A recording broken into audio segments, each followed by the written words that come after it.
ധീരവനിത കേരളക്കരയുടെ ഝാൻസിറാണി ശ്രീമതി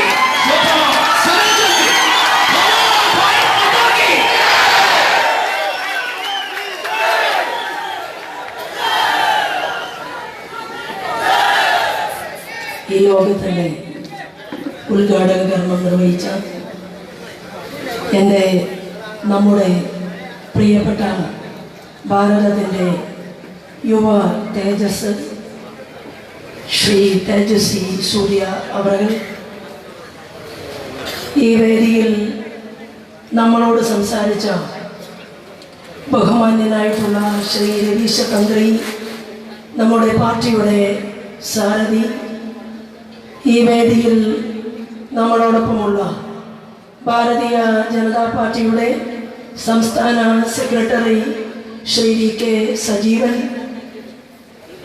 പ്രിയപ്പെട്ട സഹോദരൻ ശ്രീമാൻ അബ്ദുള്ള കുട്ടി, മഹിളാ മോർച്ചയുടെ സംസ്ഥാന general secretary Shrimati advocate Niveditha, Kasaragod Bharatiya Janata പാർട്ടിയുടെ അമരക്കാരൻ ബഹുമാന്യനായിട്ടുള്ള എൻ്റെ പ്രിയപ്പെട്ട സുഹൃത്ത്, നിങ്ങളുടെ ഏവരുടെയും പ്രിയങ്കരനായിട്ടുള്ള ശ്രീകാന്ത്, യുവമോർച്ചയുടെ ബിജു എളക്കുഴി ഉൾപ്പെടെ ഈ വേദിയിലും സദസ്സിലുമുള്ള സ്നേഹനിധികളായിട്ടുള്ള സഹോദരി സഹോദരന്മാരെ, ഏവർക്കും ഹൃദയപൂർവ്വം നമസ്കാരം. ഞാൻ ഇന്നലെ പത്തനംതിട്ട ജില്ലയിൽ കോന്നി നിയോജക മണ്ഡലത്തിൽ എൻ്റെ സഹപ്രവർത്തകൻ ശ്രീമാൻ സുരേന്ദ്രനെ വിജയിപ്പിക്കണം എന്ന് അഭ്യർത്ഥിച്ചുകൊണ്ട് അവിടെ പരിപാടിയിൽ പങ്കെടുക്കുകയായി. അദ്ദേഹത്തിന് ഭാരതീയ ജനതാ പാർട്ടിയെ, നമ്മുടെ പ്രസ്ഥാനത്തെ ചതിച്ച ഇടതുപക്ഷക്കാരനും വലതുപക്ഷക്കാരനുമുള്ള മണ്ണാണ് ഈ മഞ്ചേശ്വരത്തിന്റെ മണ്ണ്. ഈ മഞ്ചേശ്വരത്തിന്റെ മണ്ണിൽ നമ്മുടെ പ്രിയപ്പെട്ട രവീശ തന്ത്രിയെ തോൽപ്പിക്കാൻ ഇരു മുന്നണികൾക്കും സാധിക്കില്ല എന്നതിന്റെ ഏറ്റവും അവസാനത്തെ ഉദാഹരണമാണ് അയ്യപ്പനെ വെല്ലുവിളിച്ച കേരളത്തിന്റെ മുഖ്യമന്ത്രി പിണറായി വിജയൻ തന്റെ സ്ഥാനാർത്ഥിയെ ചൂണ്ടിക്കാട്ടി പറയുന്നു, ഇതാ ഈ നിൽക്കുന്നത് കമ്മ്യൂണിസ്റ്റുകാരനല്ല, ഇത് വിശ്വാസിയാണ്, വെറും വിശ്വാസിയല്ല, ഹിന്ദു വിശ്വാസിയാണ് എന്ന് പിണറായി വിജയന് കേരളത്തിന്റെ പൊതുസമൂഹത്തോട് പറയേണ്ടി വന്നു. അയ്യപ്പൻ സാക്ഷി, അത് അയ്യപ്പനാണ് പറയിപ്പിച്ചത്. കോടിയേരി ബാലകൃഷ്ണന്റെ മകൻ തേങ്ങ അടിക്കാൻ ശബരിമലയിൽ അയ്യപ്പന്റെ സന്നിധാനത്ത് ചെന്ന് നിൽക്കുമ്പോൾ ആ ചെറുപ്പക്കാരൻ പ്രാർത്ഥിച്ചത്, എന്റെ ടെസ്റ്റിൽ ഞാൻ പരാജയപ്പെടണേ എന്നായിരുന്നു. അയ്യപ്പന്റെ മുന്നിൽ സാഷ്ടാംഗ പ്രണാമം നടത്തിക്കൊണ്ട് ആ ചെറുപ്പക്കാരൻ തിരിച്ചു വന്നിട്ടുണ്ടെങ്കിൽ അത് കോടിയേരി ബാലകൃഷ്ണന് അയ്യപ്പൻ കൊടുത്തതാണ് എന്ന കാര്യത്തിൽ ഒരു തർക്കവും വേണ്ട. പിണറായിക്ക് കിട്ടി, കോടിയേരി ബാലകൃഷ്ണന് കിട്ടി. പ്രിയപ്പെട്ടവരെ നോക്കൂ, ഞങ്ങൾക്ക് ഉറപ്പുണ്ട്, മിസ്റ്റർ പിണറായി വിജയൻ, ഈ പാർട്ടി ഉണ്ടല്ലോ, ഇത് ഭാരതീയ ഹിന്ദു പാർട്ടിയല്ല, ഈ പാർട്ടി ഭാരതീയ ജനതാ പാർട്ടിയാണ്, ഇന്ത്യയിലെ സർവജനങ്ങളുടെയും പാർട്ടി. ഈ പാർട്ടിയിൽ തേജസ്വി സൂര്യക്ക് വോട്ട് കൊടുത്തത് രാമകൃഷ്ണനും രാഘവനും മാത്രമല്ല, അദ്ദേഹത്തിന് വോട്ട് ചെയ്തവരിൽ ജഹാംഗീർ ഉണ്ട്, അദ്ദേഹത്തിന് വോട്ട് ചെയ്തവരിൽ ക്രിസ്ത്യൻ മതവിശ്വാസിയുണ്ട്. പ്രിയപ്പെട്ടവരെ, ബുദ്ധമതക്കാരനും ജൈനമതക്കാരനും ജൂതമതക്കാരനും ക്രിസ്ത്യാനിയും മുസൽമാനും ഹിന്ദുവും ഒരുമിച്ച് നിന്നുകൊണ്ട് അമ്മയ്ക്ക് വേണ്ടി വന്ദേ മാതരം ജപിക്കുന്ന ഏക പാർട്ടി, ആ പാർട്ടിയാണ് പിണറായി, ഞങ്ങളുടെ ഭാരതീയ ജനതാ പാർട്ടി.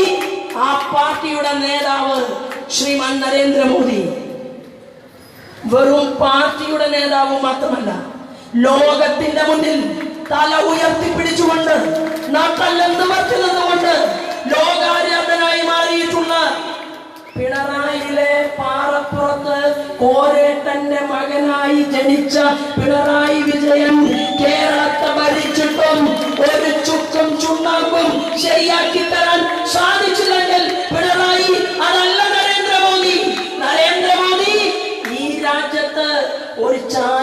കച്ചവടക്കാരന്റെ മകനായി ജനിച്ചു, വളർന്നു. പതിറ്റാണ്ടുകൾ രാഷ്ട്രീയ പ്രവർത്തനം നടത്തി. നരേന്ദ്രമോദി ഇന്ത്യൻ പാർലമെന്റിലേക്ക് നടന്നു ചെന്ന് അമ്മയുടെ മാറിടത്തിൽ തൊട്ട് നമസ്കരിച്ചുകൊണ്ട് പ്രാർത്ഥിച്ചത് ഇന്ത്യയിലെ ഹിന്ദുവിനും ക്രിസ്ത്യാനിക്കും മുസൽമാനും വേണ്ടിയിട്ടാണ്, ഇവിടുത്തെ മുഴുവൻ ജനതയ്ക്കും വേണ്ടിയിട്ടാണ് നമിച്ചു, പ്രാർത്ഥിച്ചു. പക്ഷേ പിണറായി വിജയൻ ആ പാറപ്പുറത്ത് ജീവിക്കാൻ ഗതിയില്ലാതെ, പഠിക്കാൻ പാഠപുസ്തകമില്ലാതെ, ഉണ്ണാൻ ഇല്ലാതെ, ഉടുതുണിക്കും മറുതുണിയില്ലാതെ ജീവിച്ച കാലഘട്ടം പിണറായി വിജയൻ മറന്നു. പിണറായി വിജയന് പനി വന്നാൽ അമേരിക്കയിൽ പോകാം, പക്ഷേ ഞങ്ങൾ അതിനെതിരല്ല. പിണറായി വിജയൻ ആരോഗ്യത്തോടു കൂടി ജീവിച്ചിരിക്കണം എന്നാണ് ഞങ്ങൾ എല്ലാവരും ആഗ്രഹിക്കുന്നത്. പക്ഷെ ചോദ്യം, രാമകൃഷ്ണന് പനി വന്നാൽ കേരളത്തിലെ ആരോഗ്യ വകുപ്പ് മേഖലയിൽ, ഇവിടുത്തെ മെഡിക്കൽ കോളേജില് കേരളത്തിന്റെ മുഖ്യമന്ത്രി നിങ്ങൾ അതിനനുസൃതമായിട്ടുള്ള സാഹചര്യം ഒരുക്കിയിട്ടുണ്ടോ? ഈ മഞ്ചേശ്വരത്ത് ഒരു നല്ല മെഡിക്കൽ കോളേജ് ഉണ്ടോ?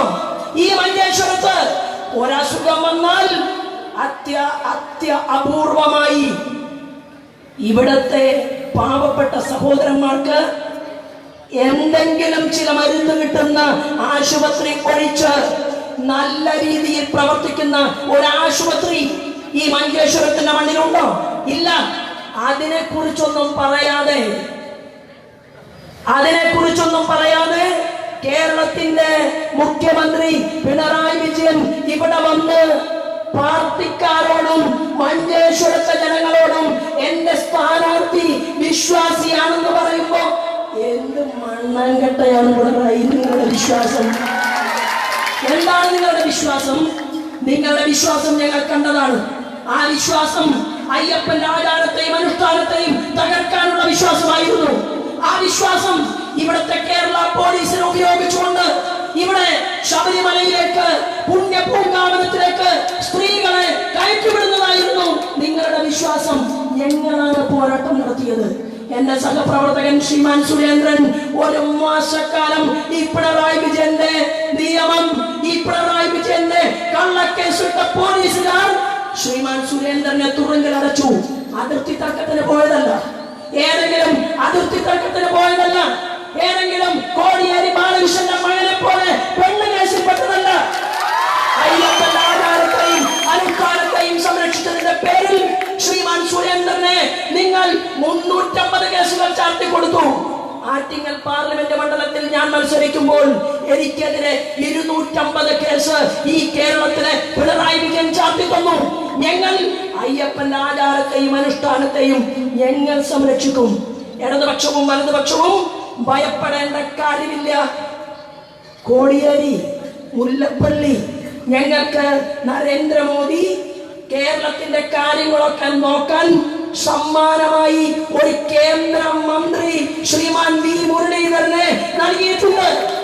കേന്ദ്രമന്ത്രി പത്രസമ്മേളനം നടത്തി കേരളത്തിലെ ജനങ്ങളോട് പറഞ്ഞു, ആചാരത്തെയും അനുഷ്ഠാനത്തെയും സംരക്ഷിക്കാൻ ആ കേസ് ഇപ്പൊ കോടതിയിലാണ്. കോടതി വിധി പറയട്ടെ. അത് കഴിഞ്ഞാൽ കോടതിയുടെ തീരുമാനം അറിഞ്ഞതിനു ശേഷം വിശ്വാസികളുടെ കൂടെ ഈ ഗവൺമെന്റ് ഉണ്ടാകുമെന്ന് മുരളീധരൻ എന്ന് പറയുന്ന മന്ത്രി പറഞ്ഞതിനേക്കാൾ കൂടുതൽ എന്തുറപ്പാണ് പിണറായി വിജയന്റെ പാർട്ടിക്ക് വേണ്ടത്? എന്തുറപ്പാ കോൺഗ്രസിന് വേണ്ടത്? പ്രിയപ്പെട്ട മഞ്ചേശ്വരത്തെ ജനാധിപത്യ വിശ്വാസികളെ, 7 ലക്ഷം രൂപയാണ് പിണറായി വിജയന്റെ മുഖം വിരിക്കാൻ ഒരു മാസം ഈ കേരളത്തിന്റെ ഗവൺമെന്റ് ചിലവഴിക്കുന്നത്. മനസ്സ് നന്നാക്കാൻ പറയണോ സഖാവേ നിങ്ങളുടെ പിണറായി വിജയനോട്? 7 ലക്ഷമല്ല, 7 കോടി ഇറക്കി കളിച്ചാലും കേരളത്തിന്റെ മുഖ്യമന്ത്രി പിണറായി വിജയന്റെ മുഖം വിരിക്കാൻ സാധ്യമല്ല. കാരണം ആരോഗ്യ മേഖല നിങ്ങൾ സംരക്ഷിച്ചില്ല. കേരളത്തിലെ ജനങ്ങൾക്ക് നിങ്ങൾ കൊടുത്ത വാക്ക് അത് നിങ്ങൾ പാലിച്ചില്ല. 322 പദ്ധതികൾ നരേന്ദ്രമോദിജി ഈ നാടിന് വേണ്ടി നൽകി. കേരളത്തിന്റെ മുഖ്യമന്ത്രി പിണറായി വിജയന്റെ പാർട്ടി നിങ്ങൾ അത് കേരളത്തിൽ നടപ്പിലാക്കിയില്ല. എന്നാൽ എണീറ്റ് നിന്ന് പിണറായി വിജയനോട് 4 ചോദ്യം ചോദിക്കാൻ നാട്ടിലുള്ള ഒരൊറ്റ കോൺഗ്രസിന്റെ MLA കേരള നിയമസഭയ്ക്കകത്ത് ഉണ്ടാകാതിരുന്നത് കൊണ്ടാണ് പ്രധാനമന്ത്രി ആവാസ് യോജന പദ്ധതി കേരളത്തിൽ ഒച്ചവെയുന്ന വേഗതയിൽ ഇങ്ങനെ നടന്നു നീങ്ങുന്നത്.